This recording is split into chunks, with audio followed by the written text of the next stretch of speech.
Frieza wronged and judged all this time? Who really is the villain of this story? The destruction of the Saiyan planet, the prophecy that Beerus received, and the plan that precedes everything. Your head is going to explode with all this information. Frieza is really going to become good, and I will prove it to you. Go subscribe to the channel now, leave your like, and activate the bell. It was all a lie, guys. What they told us about Frieza is completely mistaken. And now what will happen? And with all this, we have agreements made with intriguing terms, and this brought something that really stayed in the air.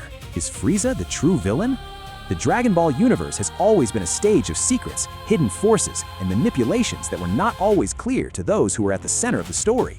The figure of Frieza, for example, for decades was seen only as the cruelest space tyrant that ever existed, a being who spread destruction for pleasure, for vanity, and for an excessive desire for power. But this view was incomplete. Is Frieza nothing more than a piece in a bigger game, manipulated by gods who already knew about the hidden potential of a race many judged merely as barbaric? When analyzing more deeply the relationship between Whis and Beerus with the science, a theory begins to gain strength. Frieza was used as a catalyst, the necessary executioner to transform the surviving science into the warriors of the prophecy. This idea gains consistency when we go back to the beginning.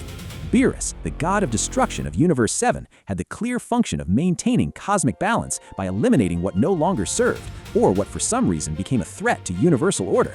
But Beerus was never blind. He was cunning, and above all, guided by instincts and intuitions that proved accurate.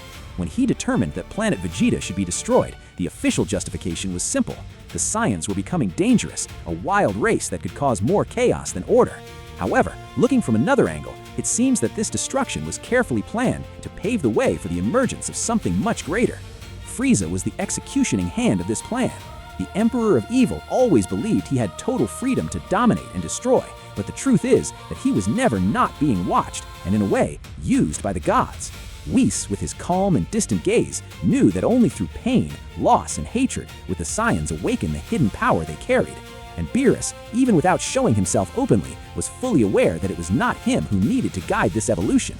To mold warriors worthy of challenging destiny, an implacable enemy was necessary, someone who showed no mercy, who tested the physical and emotional limits of each survivor. Frieza was that someone, and here the Dragon Balls factor also enters. Both Frieza and Whis have already talked about the Dragon Balls at very important moments in the story, but in very different ways. Frieza has a direct and almost obsessive connection with the balls since his first appearance in Dragon Ball Z. In the Namek arc, he practically moves the entire empire to hunt the Dragon Balls because his goal was to ask for immortality and thus become invincible. Later, in Dragon Ball Super, he mentions them again when he's revived by his subordinates using the Earth Balls, and then also demonstrates knowledge about the Super Dragon Balls during the Tournament of Power, since all the gods and warriors knew that the reward would be exactly a wish on them.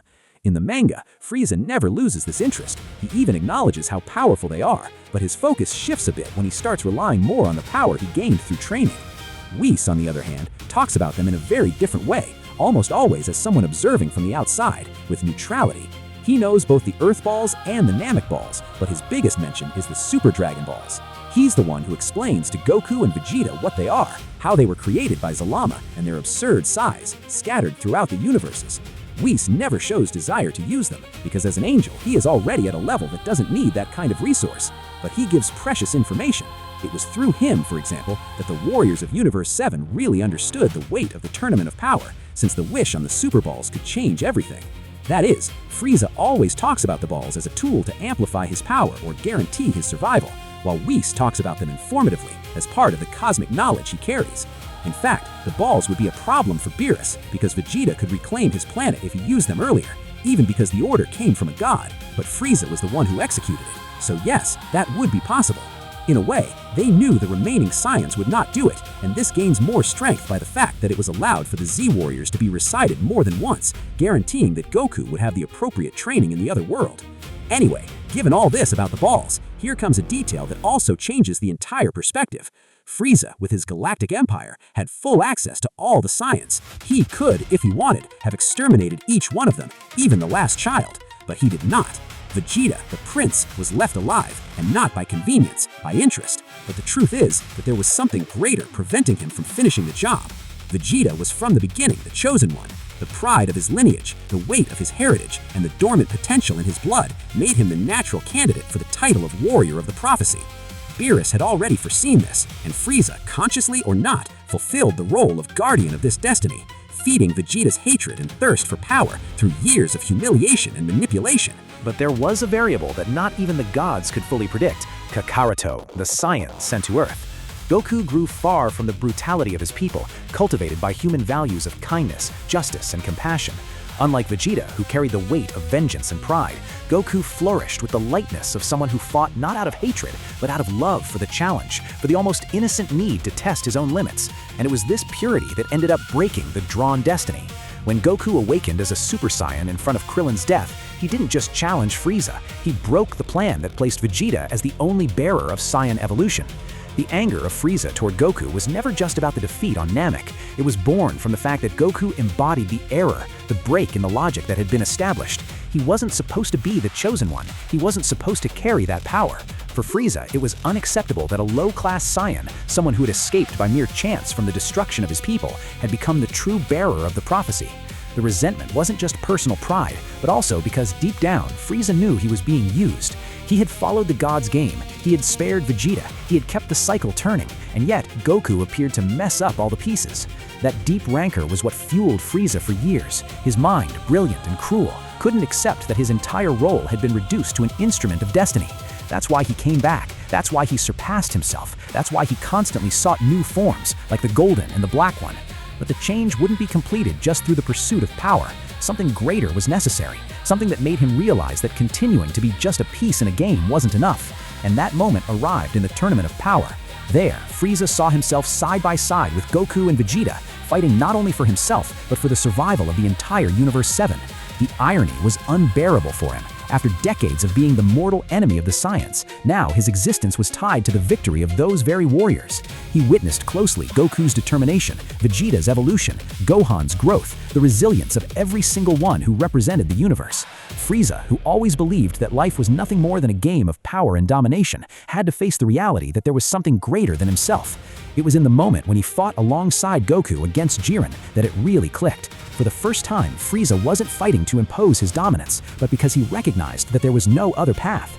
In that joint attack, he realized that all his trajectory of hatred and resentment had only served to strengthen them, that his role as executioner had produced results he never imagined. And in a nearly paradoxical way, it was in that moment that Frieza began freeing himself from the destiny the gods had traced for him. The real reason Frieza changed wasn't remorse, it wasn't spontaneous kindness, but the realization that throughout his life he had been used. Beerus destroyed the Saiyan planet because he already knew that a warrior of the prophecy would appear. Whis followed Goku's evolution closely because he knew he carried something that went beyond normal instinct. Frieza, in the end, realized that he had served as the lashing force necessary to shape those warriors. But upon seeing that Goku and Vegeta broke limits and became something greater than even the gods expected, he understood that remaining trapped in hatred meant continuing to be a slave in a game that was never his. Frieza didn't exactly become a hero, but he stopped being just a villain. He found in the chaos of the Tournament of Power a new perspective. Maybe it's not about redemption, but about freedom.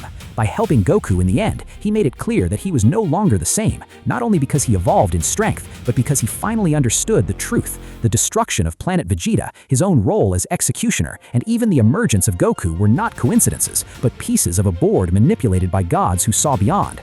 And so, the space tyrant who previously saw the Saiyans as trash ended up understanding that deep down, they were the true purpose of his existence. He had been the hammer that shaped the blade, but never the warrior who would wield it. And it was precisely that understanding that made Frieza change, not out of remorse, but because he discovered that alongside those he once swore to destroy, there was a chance to finally break free of the invisible chains that always tied him to the destiny imposed by the gods.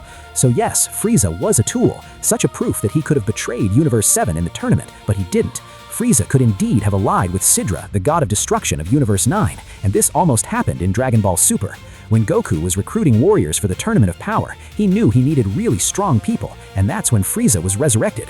This return created distrust among the other universes, and Sidra, along with his universe's Supreme Kai, saw an opportunity. If they eliminated Frieza before the tournament, they would weaken Universe 7's team. They even gave Frieza a destruction energy to kill him. Except at that moment, Frieza showed exactly what he is: cold, calculating, and manipulative. He not only resisted the attack, but he made it clear that he could, if he wanted, switch sides. What many don't notice is that this point in the story opens a huge gap for theories. If Frieza had truly accepted an alliance with Sidra, he wouldn't be just a piece within Universe 7. He could have become a direct ally of a god of destruction, placing him in a unique position. Sidra, in turn, didn't have the same level of respect and fear that Beerus inspired, and maybe he would even accept Frieza as an ally instead of just a subordinate. But here comes Frieza's genius. He never wanted to be anyone's servant. He hated having been manipulated by the gods, including Beerus, and therefore the idea of joining Sidra was not truly appealing. Frieza wanted to use that opportunity to test himself, to measure how far he could deceive or manipulate even a deity. He played with the situation, but in the end, he knew that the Tournament of Power was the perfect chance to show everyone, including the gods, that he was no longer just a pawn on the board.